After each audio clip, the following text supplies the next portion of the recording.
ओशो गोपाल जी, आपका हमारे इस प्रोग्राम में स्वागत है। वेलकम। और मैं आपका धन्यवाद करता हूं कि आपने हमें इतना समय दिया। जी तो आप अपने आप के बारे में थोड़ा बताएं, अपनी इस ओशो धारा के साथ अपनी जर्नी के बारे में थोड़ा मान सा। साहब, मैं अपने पूरे जीवन को अगर दो हिस्सों में बांट लूँ तो इससे बात बिल्कुल स्पष्ट हो जाएगी।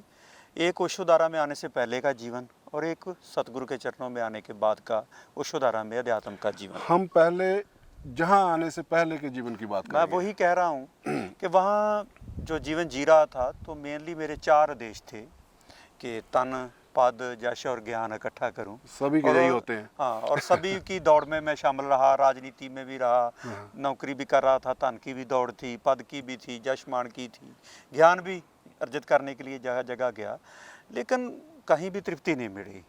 जिसे कह सकते हैं आप, मन शांत नहीं था, पटकना थी, दौड़ थी। तो उसके लिए जगह जगह अध्यात्म के लिए भी अलग अलग संतों के पास जाता रहा, लेकिन मन में कहीं जाके कोई ऐसी बात नहीं आई कि ये जगह ठीक है। तो ऐसे ही मेरे जीवन में बहुत बड़ी एक दुख की घटना घटी कि मेरा एक ही बेटा था, वो 16-17 साल की आयु में मुझसे विदा हो गया। तो बहुत गहरे दुख में मैं और मेरी पत्नी चले गए। तो 6 महीने तो हम घर से नहीं निकले। तो फिर हमें किसी ने बताया कि ऐसे एक कोई प्रोग्राम चलता है 9 दिन का नड्डी में, ओशोधारा को ऑर्गेनाइजेशन है, वहाँ आप जाइए। हिमाचल में उस वक्त वहाँ भी प्रोग्राम करते थे ओशोधारा वाले। तो मैं वहाँ गया और सतगुरु से जैसे ही मिलन हुआ, देखते ही बस लगा कि यही वो स्थान है, यही चरणों की मुझे तलाश थी। फिर तो सतगुरु सभी पेट खोलते गए और मेरी मन की तसल्ली होती गई। सतगुरु जानी सतगुरु त्रिवर यानी कि बड़े बाबा। अच्छा। सतगुरु ओशोसिद्धार्थ जी, सतगुरु ओशोशिलेंद्र जी और माँ ओशोप्रिया जी। सतगुरु त्रिवर, उस वक्त इन्हें आचार्य त्रिवर के रूप में जाना जाता था, बाद में ये पूरी तरह सतगुरु के रूप में प्रकट तो हुए। आपने नड्डी से प्रोग्राम शुरू किए जी 2001 में। 2001 में। जी तो आप आज 2012 है जी।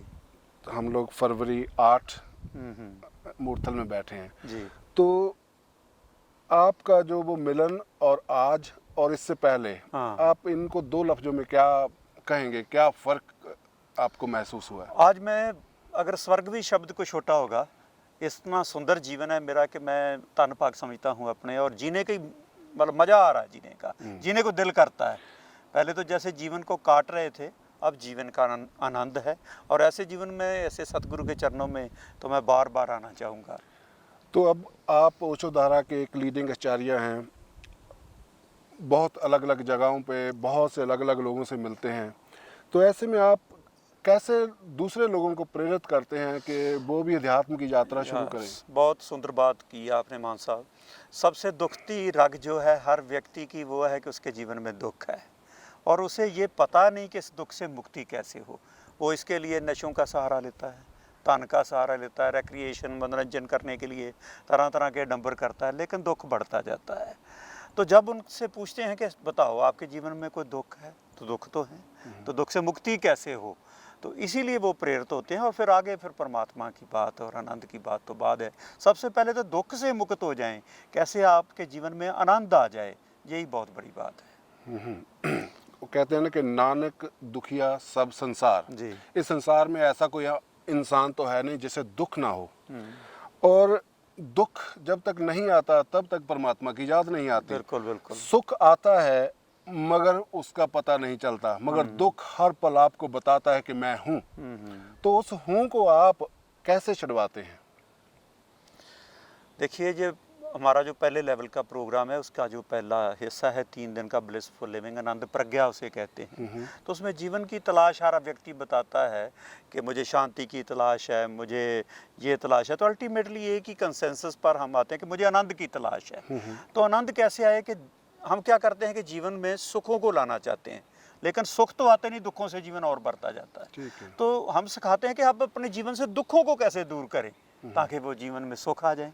तो महात्मा बुद्ध के अष्टांगिक मार्ग द्वारा वो आनंद प्रज्ञा का प्रोग्राम शुरू होता है कि कैसे हमारे जीवन की शैली में कहीं ना कहीं कोई कमी है, हमारे बोली चाली में, हमारे कर्म में, हमारे संबंधों में। तो ऐसे 8 बिंदु को हम टच करते हैं। हर व्यक्ति अपने जीवन की किताब को खुद पढ़ता है और फिर खुद एनालिसिस करता है कि ठीक यहाँ मुझसे गलती हो रही थी, मेरे दुख का कारण मेरे सम्यक संबंध ना थे, मेरी वाणी ठीक नहीं थी, मेरा कर्म ठीक नहीं था, मेरे स्वीकार भाव नहीं था। तो मेरा संकल्प बहुत कमज़ोर था, तो इसीलिए आज तक मैं कुछ कर नहीं पाया। जगह जगह गया, किसी चीज़ पर भी मुझे कामयाबी नहीं मिली। तो उसे जब पूरा विज्ञान पता चलता है तो उसके मुताबिक वो जीवन शुरू करता है, तो फिर आनंदमयी जीवन वो जी सकता है। परमात्मा के नाम पे जब आत्मा परमात्मा की बात आती है तब पूरा जो वर्ल्ड है वो हिंदुस्तान की तरफ भागता है। वेल, और मगर जब गूगल पे हमारे जो जहाँ के लोग चेक करते हैं, जब बेस्ट के लोग चेक करते हैं गूगल पे, कुछ चीज़ों की रिसर्च करते हैं, कुछ चीज़ ढूंढना चाहते हैं, तो उस समय वो परमात्मा ढूंढते हैं। आपको पता है कि गूगल पे सबसे ज़्यादा जो सेक्स की सर्च है वो इंडिया, पाकिस्तान, इन देशों में होती है। इसके बारे में आप क्या कहेंगे? देखो दुनिया की मानसिकता जो है वहाँ अटकी हुई है। इस बात से लोग इनकार करते हैं, लेकिन ये हकीकत है। इसलिए ओशो ने अपनी किताब संभोग से समाधि की ओर लिखी, और पुराने वो जो हमारा तंत्र का विज्ञान था उसी को एक बार फिर से उन्होंने हाईलाइट किया कि तंत्र को निंदा का विषय नहीं है। अगर जागरूकता से आप अपने जीवन को जिए तो इससे मुक्त हो सकते हैं। तो इसी बात की लोग निखेधी भी करते हैं। संत महापुरुष तक उनको भी सपने औरतों के ही आते हैं, और मानसिकता वहाँ ही अटकी हुई है। इसलिए उन्होंने इस किताब का नाम संभोग से समाधि की ओर रखा कि लोग ये नाम पढ़कर ये किताब पढ़ेंगे और फिर अध्यात्म के रास्ते में चलेंगे। ये तो मान लेनी चाहिए कि मानसिकता उनकी इससे मुक्त नहीं हुई, अभी भी मानसिकता। देखिए, ओशो ने बहुत प्यारा कहा है कि अगर हमें जहाँ से बॉम्बे जाना है, सबसे पहले तो यही पूछना चाहिए कि आप कहाँ खड़े हो जी, तो यात्रा तो वहीं से शुरू होगी। तो जो आपका जो पहला प्रोग्राम है अनंत तक, जब उसके बाद यात्रा शुरू करते हैं धर्म की ओर, तो फिर कहाँ से करते हैं? तो ध्यान समाधि का जो सेकंड पार्ट है वो है योग प्रज्ञा और समाधि प्रज्ञा। उसमें हम अलग अलग मार्ग बताते हैं कि ये संभव है परमात्मा तक जाने के। आपके शरीर के अंदर ही 7 चक्र हैं, और 7 चक्रों द्वारा भी किसी से भी शुरू कर लो, मूलाधार से कर लो, कर्म द्वारा, स्वादिष्ठान से कर लो, भोगों द्वारा, और ऐसे ही हठ द्वारा, प्रेम द्वारा, ज्ञान द्वारा या ध्यान द्वारा, तो आप आत्मा तक का सफ़र कर सकते हैं। उन द्वारा भी बहुत से लोग परमात्मा तक, आत्मा तक कह लूँ या परमात्मा तक कह लूँ, बात एक ही है। बूंद को जान लें तो सागर को जान लेंगे, किरण को जान लें तो आप सूरज को जान लेंगे। तो अपने अंदर घट के अंदर परमात्मा का जो रूप है वहाँ तक जाने का मार्ग ही वो 7 चक्रों द्वारा चलता है, जिसे योग कहते हैं। लेकिन उसके बाद एक मार्ग है जिसे कबीर का मार्ग कहते हैं, नानक का मार्ग कहते हैं, ओशो का मार्ग कहते हैं, लय योग, सहज योग, समाधि का मार्ग कहते हैं। तो उसमें उसकी साधना करवाई जाती है, ओंकार देश श्रवण कराया जाता है, और परमात्मा के नाद रूप को जानकर आप समाधि में जैसे ही जाते हो तो परमात्मा की ओर यात्रा शुरू होती है। इंटरनेट जो योग में 7 चक्कर बताए गए हैं, उनसे इतनी इन्फॉर्मेशन मिलती है कि अलग अलग तरह के उनके रंग हैं, उनके पत्तों के अलग अलग नाम हैं। क्या सचमुच आप जब अंदर जाते हैं तो ऐसा कुछ है या ये कुछ सिंबॉलिक है? नहीं, ये ऐसा नहीं है। ये एनर्जी के सेंटर हैं, ये फिजिकली तो कहीं एग्जिस्ट नहीं करते। जैसे मैं आपसे अब कहूँ कि ब्रेन तो कहीं एग्जिस्ट करता है, माइंड कहीं एग्जिस्ट करता है। माइंड तो आपके शरीर के अंदर कहीं नहीं है, लेकिन माइंड का कितना जिक्र है, नेट पर ही आप देख लें। जगह जगह हम अध्यात्म में सबसे बड़ी रुकावट माइंड है, थॉट्स, लेकिन माइंड तो कहीं एग्जिस्ट नहीं करता। और माइंड क्या है? Group of thoughts. तो ऐसे ये 7 चक्कर जो हैं, ये अब आप शरीर की अगर एनाटॉमी करें, उसकी सर्जरी कर देखें तो आपको कहीं नहीं मिलेंगे, लेकिन यू कैन विजुअलाइज दिस। आप जैसे ही समाधि में जाते हैं तो किसी भी चक्कर की विजुअलाइजेशन, उसके कलर की, उसकी पत्तियों का जैसे आपने जिक्र किया, और उसकी एक ख़ास एक आवाज़ भी है, मंत्र भी है, जिससे उसको एक्सीलेट किया जा सकता है। ठीक है। हिंदुस्तान में बहुत सी चीज़ों को एक बहुत ऊंचे लेवल तक हम लेकर गए। जैसे योग है, उसकी बॉडी के इतने ज़्यादा अलग अलग मुद्राएं हम लोग, अब कोई और बची नहीं। इसी तरह से संगीत है, कामा सूत्र है।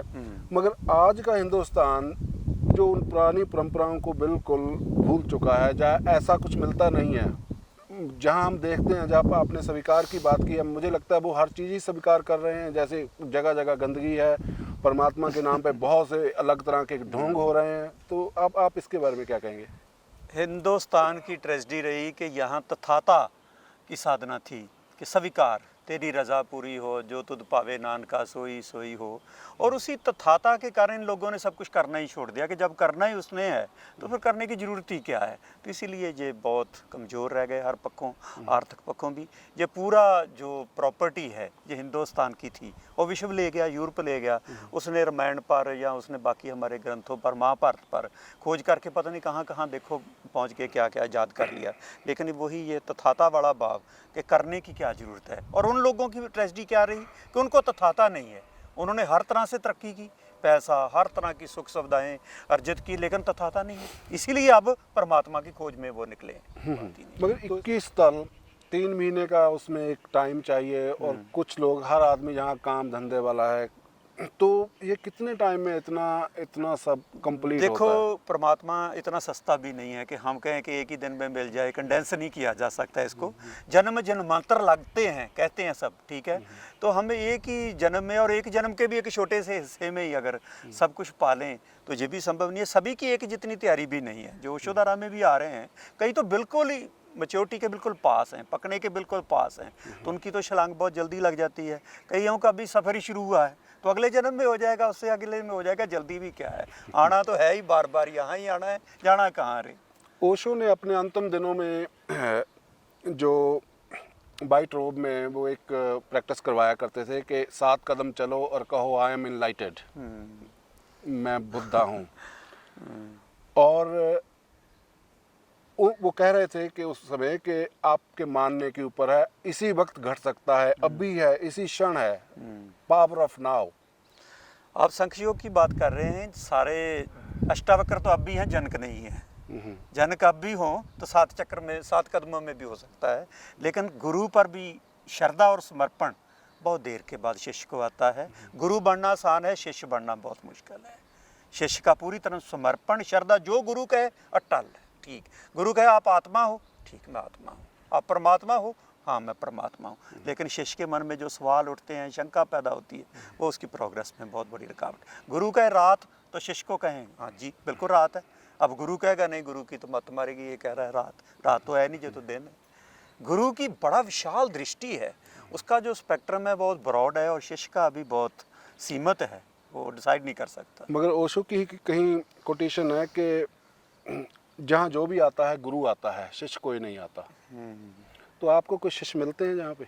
पक्का मैं अगर कहूँ 10% तो अभी भी यशोधरा में भी ऐसे लोग हैं जो शिष्य की तरह नहीं आए, एक ज्ञानी की तरह कह लें, या बस एक चलो देखा दिखाई आ जाते हैं। वो भागेंगे भी, छोड़कर भी जाएंगे, कहीं और जाएंगे। पहले भी वो कई जगह जाते हैं, यहाँ भी आए हैं, जहाँ भी चले जाएंगे। लेकिन 90% गिनती और उन लोगों की प्रोग्रेस और उन लोगों की आनंद संतुष्टि देखकर, या जैसे उनकी यात्रा चल रही है निरंतर बिना किसी रुकावट के, ये कहा जा सकता है कि 90% यशोधरा के सन्यासी बिल्कुल अपने अध्यात्म में सीरियस है। ओशोधारा में आज आपका क्या रोल है? मैं तो एक सेवक की तरह हूँ। जैसे सतगुरु मुझे सेवा बख्शते हैं, अभी स्टेट कोऑर्डिनेटर हूँ पंजाब का पिछले कई साल से, और एक आचार्य की तरह गुरुदेव ने सेवा दी है, तो उसके लिए भी मैं हाजिर हूँ। जैसी भी सेवा गुरुदेव मुझे दें, मैं उसको करने के लिए तैयार हूँ। मेरा तो जीवन पूरी तरह गुरु के हाथ में समर्पित है। मेरी और कोई जीवन की अभी कोई प्रायोरिटी है ही नहीं, सतगुरु की सेवा ही मेरा लक्ष्य है। एक चीज़ मैंने और जहाँ देखी है कि गुरु ग्रंथ साहब के ऊपर बहुत अलग तरीके से मैंने काम होते हुए देखा है, उसके बारे में आप क्या कहेंगे? ये बहुत ही सुंदर बात आपने कही है, मुझे बहुत अच्छा लगा। गुरु ग्रंथ साहब को सिख कम्युनिटी तक सीमित नहीं हम कर सकते, ना ये किया जाना चाहिए। ये पूरे विश्व की एक ऐसी अध्यात्म का खजाना है कि पूरे विश्व को इससे फ़ायदा लेना चाहिए। और इसमें इतना खजाना छुपा है, 10 गुरु साहिबान ने अपनी बाणी में इतने बीजक दिए हैं। गुरु नानक देव पातशाह ने, गुरु रामदास ने, गुरु अमरदास साहब, गुरु अर्जन देव पातशाह ने, यहाँ तक कि गुरु गोबिंद सिंह देखो कहते हैं साच कहूँ सुन लो रे सबे जिन प्रेम किया ते नहीं प्रभ पायो। बिल्कुल सीधी बात करें, गुरु अर्जन देव तो कुछ छुपाते ही नहीं। और इसलिए उन सूत्रों को लेकर अगर कोई अनुभवी आपको साधना करवाए और वाणी द्वारा आप बहुत ही सहज उन सूत्रों द्वारा समाधि में जा सकते हैं, और ये पूरे विराट के जो भेद हैं, जो सीक्रेट्स हैं, आपके सामने खुल सकते हैं। और उन्हें जाना और फिर वाणी उतरी, और उसी वाणी से हम फिर से उसकी प्रेरणा लेकर किसी अनुभवी के मार्गदर्शन में यात्रा करके फिर उसी गंगोत्री तक पहुंच सकते हैं। आपका बहुत बहुत धन्यवाद। आपका भी।